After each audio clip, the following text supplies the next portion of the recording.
Good morning, dear students.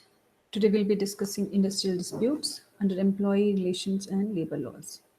This is from the unit 3rd of AKTU syllabus.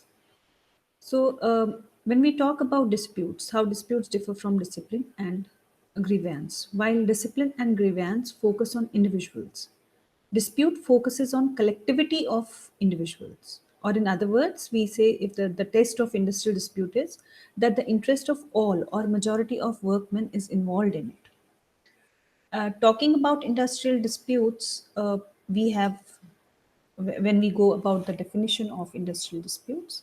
So it is according to the section 2 subsection K of Industrial Dispute Act 1947. Industrial dispute means any dispute or difference between employers and employers, or between employers and workmen, or between workmen and workmen, which is connected with the employment or non-employment or the terms of employment with which conditions of labor of any person. That means a person who is working in an organization and has got any say difference or any form of dispute would be able to take up the dispute. And basically, any person who is a workman employed in any industry can raise an industrial dispute. When we talk about that, who can actually raise the industrial dispute?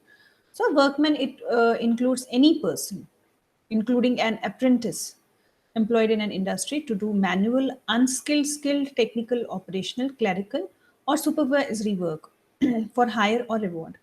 And it excludes those employed in army, in the who are in army, navy, air force, and in the police service, in the or in the managerial capacity.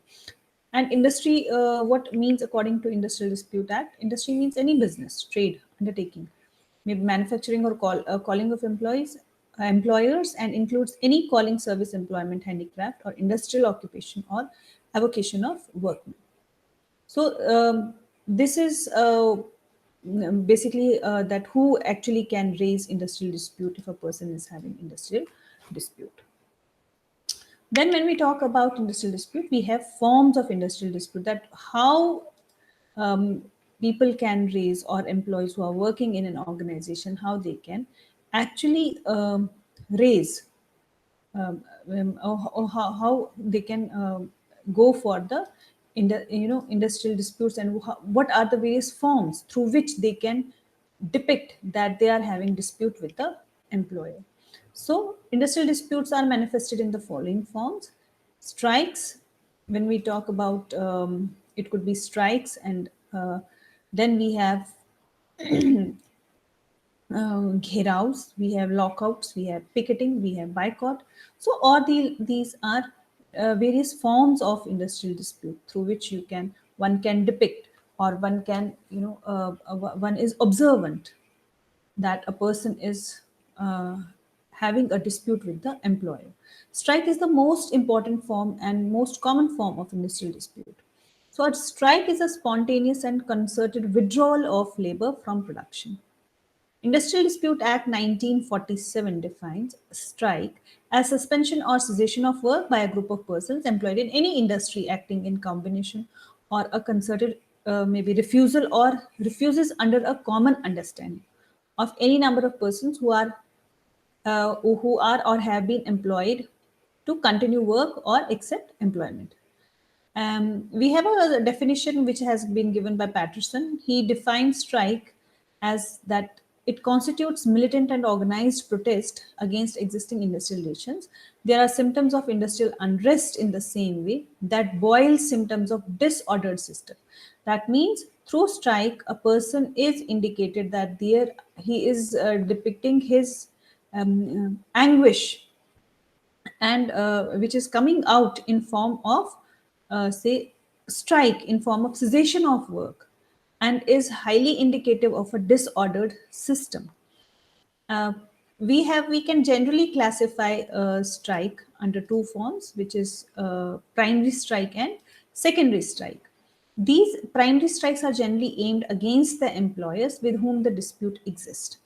They may include the form of stay away strike, stay in, sit down, pen down, or tools down. Even go slow and work to rule or catcall strikes, and picketing and boycott are the forms of primary strikes. Then secondary strikes, these strikes are also called the sympathy strikes. In this form of strike, the pressure is applied not against the employer with whom the workman has a dispute, but against the third person who has a good trade relation with the employer. That means pressure is applied not directly on the say employer, but a person who is having good trading relationship with the employer, so he generates pressure on the employer. However, these relations are served and employer incur losses. This form of strike is very popular in USA, but it is not popular in India, wherein you are involving a a third person in the strike. So the reason being, in India, the third person is not believed to have any locus standing so far the dispute between workers and employer is concerned. Apart from this, we have other form of strikes like economic strikes, sympathetic strikes, sit down, slow down, and if we talk about general and political strikes or bunds, they do come under this category of strikes, and lockouts, gheravs, picketing, and boycott. So we'll be discussing these one by one. So economic strike. Under this type of strike, members of the trade union stop work to enforce their economic demands such as wages, bonus, and other conditions of work. A sympathetic strike, in this, the members of a union collectively stop work to support or express their sympathy with the members of other unions who are on strike in the other undertakings. Then, general strike, what it means basically, it means a strike by members of all or most of the unions in a region or an industry. Like when we discussed about the structure of trade union, we discussed that there are national federations and federation of unions. So they basically they are all are supporting that particular strike. It may be a strike of all workers in a particular region of industry to force demand which are common to all the workers. It may also be an extension of a sympathetic strike to express general protest by the workers. As we said, that strike, when a person goes for a strike, or when a person is having a dispute, so that means the outcome of the dispute, or whatever are the manner in which it is being resolved, and the result of the dispute would be helpful, or would be giving benefit to the masses, in addition to the already say in addition to the party who has already raised a particular dispute. So general strikes, that is why they go first supporting the cause of those type of causes and strikes. Then sit down strikes, where people do not leave their place of work but stop work. They are said to be on sit down or stay in strike. It is also known as tools down or pen down strike. The workers remain at their workplace and also keep their control over the work facilities. Then we have slow down strike. When we talk about down strike, it means that employees remain on their jobs under this type of strike. They do not stop work but restrict the rate of output in an organized manner. They adopt go slow tactics to put pressure on the employees. A very common example for slow down strike is that if, for example, if you are in the production of nuts and bolts, so go slow would be meaning that you are producing only nuts. So nut without bolt would not be of any use of for the production house to be sold in the market. Or for example, you are a textile manufacturer under which you are say you are designing shirts. So under slow down strike, what employees are doing, they will make shirt without sleeves, or they will make shirt without collar, so that you are not employees not actually stopping the work, but somehow the product as a whole is not ready for the market. It is not a market ready product. So that is the type of slow down strike. um, uh, Talking about the say illegal strike or lockouts, that how far they are what is the legality of the strike and lockout. Section 24 of the Industrial Dispute Act 1947, it lays down ground which makes the strike and lockouts illegal. There are certain conditions. A strike or lockout shall be illegal if it is commenced or declared in contravention of Section 22 of the Industrial Dispute Act and in public utility service. So, under the provision of Section 22, a worker as well as the employer is required to serve a valid notice within the period prescribed by the section before a strike or lockout. So, both are supposed to serve a notice to, say, other party, as the case may be. A strike or lockout can be illegal if it is commenced in contravention of Section 23 in any dispute in any industrial establishment. So, under the provision of Section 23, strikes and lockouts are prohibited. In case the matter under dispute pending before the arbitrator or board of conciliation, labor court or tribunal, or during any period in which settlement or award is in operation in respect of any matter covered by the settlement or the award. That means if case is, or if the plea is still pending in the court, it is in process, then under that particular circumstance, while it is in process, employee cannot go on a strike. So general and political strikes and bans, they do also come under this category, wherein we have lockouts. So what is lockout? Lockout is actually a counterpart of strike. While a strike is an organized or concerted withdrawal of supply of labor, lockout is withholding demand for it. That means lockout is from the point of view of, say, employer. So employer is withholding demand and does not let employee or worker inside the premises. So lockout is a weapon available to the employer to shut down the place of work till the workers agree to resume on the conditions that have been laid down by the employer. So the Industrial Dispute Act 1947 defines lockout as a temporary shutting down or closing of a place of business by the employer. Then gherao. Gherao is a Hindi word basically, and which means to surround. So it is a physical blockade of managers by encirclement aimed at preventing the egress and ingress from and to a particular office or place. That means no one can go in and no one can come out. So this can happen outside the organizational premises too. Managers, persons who are gherowed, are not allowed to move for a long time. So sometimes the blockade of confinements are, cruel and inhuman, like confinement in a small place without light or fans, or and for long periods without food and water. Even the persons are confined are humiliated with abuses and are not allowed to even go for nature calls. And sometimes when it goes worse, even employees become physical with the employers, which altogether is strictly prohibited, and it is strictly prohibited under the act. Then picketing and boycott. Picketing is a method designed to request workers to withdraw cooperation to the employer.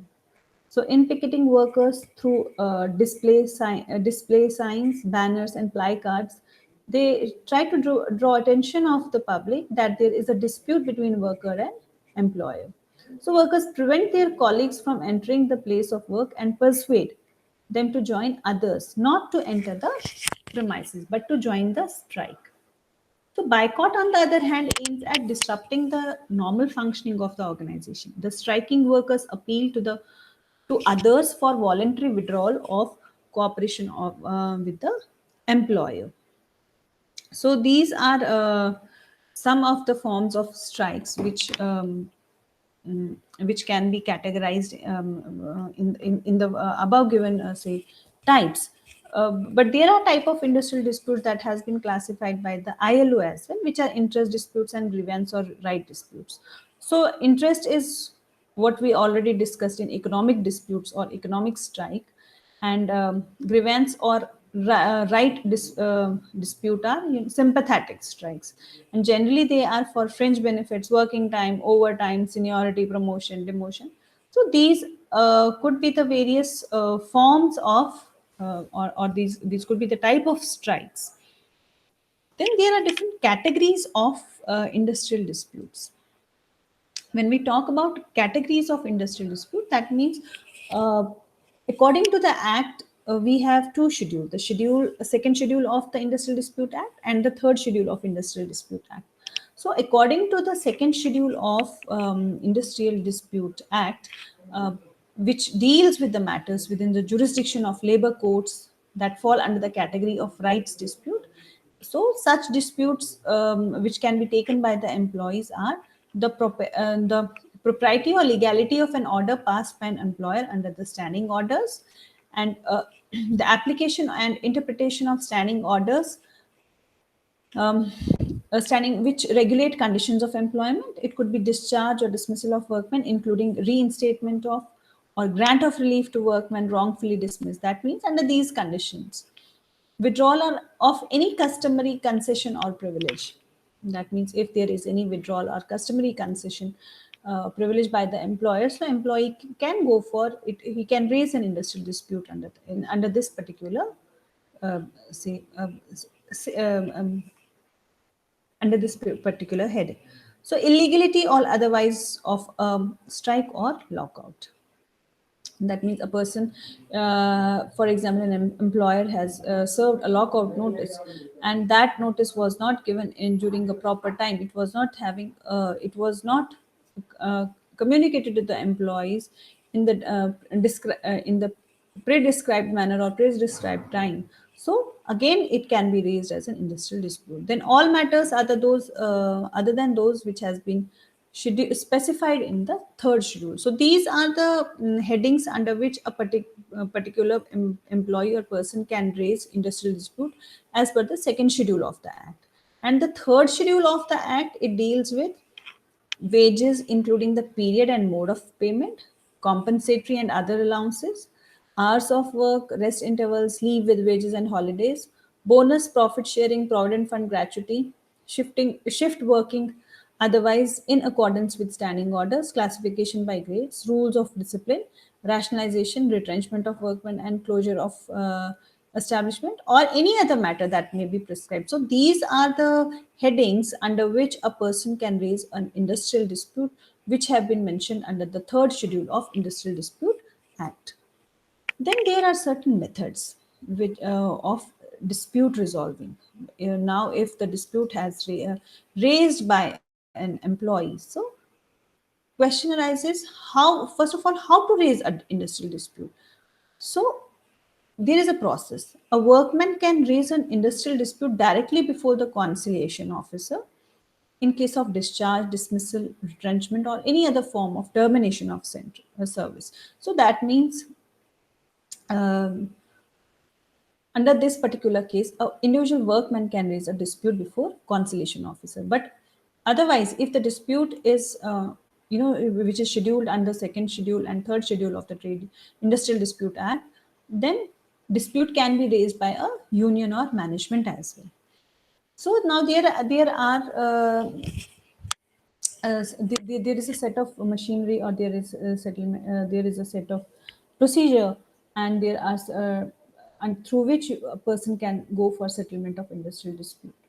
The failure of the employees and employers to sort out their differences bilaterally leads to the emergence of industrial dispute. So Industrial Dispute Act 1947, it provides legalistic machinery for settlement of such disputes by involving the interference of a third party.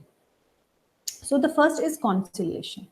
So what conciliation means? It means reconciliation of differences between the persons. That means two parties are sitting together, and both the parties are they are trying to resolve their differences. So conciliation refers to the process by which representative of workers and employers are brought together before a third party with a view to persuade them to arrive at an agreement by mutual discussion between them. The alternative name which is used for conciliation is mediation. So the third party may be one individual or a group of people. So how conciliation is characterized? It is the conciliation or mediator, he tries to remove the differences between the parties. He persuades the parties to think over the matter with a problem solving approach, with a give and take approach. And the very important part under this conciliation is that he only persuades the disputants to reach a solution and never imposes his or her own viewpoint. So he only persuades them, he is not giving them the decision. So the conciliator may change his approach from case to case as he finds fit, depending on other factors. So, according to Industrial Dispute Act 1947, conciliation machinery in India consists of the following. We have conciliation officer, we have board of conciliation, and we have court of inquiry. So, who is conciliation officer? Um, Industrial Dispute Act 1947, under its section 4, provides for appropriate government who will appoint a person as it thinks fit to be conciliation officer. Now, what appropriate government means? That means government whose jurisdiction, under whose jurisdiction the dispute falls. While the commissioner or additional commissioner or deputy commissioner may be appointed as conciliation officer for undertakings employing 20 or more persons at the state level. And from Central Labor Commission, officers are appointed as conciliation officers in case of central government. So the conciliation officer enjoys the power of a civil court. So conciliation power officer is a very, very powerful person who is enjoying the power of civil court, and he is expected to give judgment within 14 days of the commencement of conciliation proceedings. That means if a dispute has been put forward have been put forward to conciliation officer, he has to pass on his judgment within 14 days of the proceeding, and the judgment given by him is binding on parties to the dispute. Then we have a board of conciliation. In case of conciliation, for example, now in case the conciliation officer fails to resolve the dispute between the disputants, then under section 5 of dispute under Industrial Dispute Act, the appropriate government can appoint a board of conciliation. Thus, the Board of Conciliation is not a permanent institution like conciliation officer. Conciliation officer, it has been appointed by the government, and he is there like commissioner, deputy commissioner, who is enjoying the powers of a civil court. But as far as Board of Conciliation is considered, it is not a permanent. It is an ad hoc body which consists of a chairman and two or four other members who are nominated in equal numbers by the parties to the dispute. So these members are nominated by parties, both the parties. So the board enjoys the power of a civil court. Now here is not the individual who enjoys the power, it is the board. The board admits disputes only referred to it by the government. That means if a person is he is not satisfied with what conciliation officer has resolved or given as a helped to reach to a particular agreement. If that is not agreeable to the parties, then it is referred to the government, and then government is sending it to the board of conciliation, wherein the nomination is by both the parties. So it follows the same conciliation proceeding as is followed by the conciliation officer, and board is expected to give its judgment within 2 months. Like in a conciliation officer was supposed to give judgment, is supposed to give judgment within 14 days, but board of conciliation is supposed to give its judgment within 2 months of the date on which the dispute was referred to. Then we have arbitration. Arbitration is a process in which conflicting parties agree to refer their dispute to a neutral third party, who is an arbitrator. Now, herein, it is the party. So, parties are referring to the third party, who is a neutral party. Arbitration differs from conciliation in the sense that in arbitration, the arbitrator gives his judgment on a dispute, while in conciliation, the conciliated disputing parties reach to a decision. That means in under conciliation, it is the discussion that goes on between the two parties, but in arbitration, it is not the discussion, but it is the arbitrator who listens to both the parties and gives his judgment. So arbitrator does not enjoy any judicial powers. Arbitrator listens to the viewpoints of the conflicting parties and then gives his decision, which is binding on all the parties. The judgment of the dispute is sent to the government, and government publishes the judgment within 30 days of its submission. Now herein, arbitrator is supposed to communicate through government. So government, he is passing his judgment to the government, and then government publishes the judgment within 30 days. And after 30 days, it has to come into enforcement. When we talk about arbitration, we have two types of arbitrations. We have voluntary arbitration and we have compulsory arbitration. Talking about, say, voluntary arbitration, Under voluntary arbitration, both the conflicting parties appoint a neutral third party as an arbitrator. That means arbitrator acts only when the dispute is referred to him or her. And with a view to promote voluntary arbitration, Government of India has constituted a tri-party National Arbitration Promotion Board, which came into existence in 1987. So voluntary arbitration is, that means parties are being given free hand to choose an arbitrator who is neutral.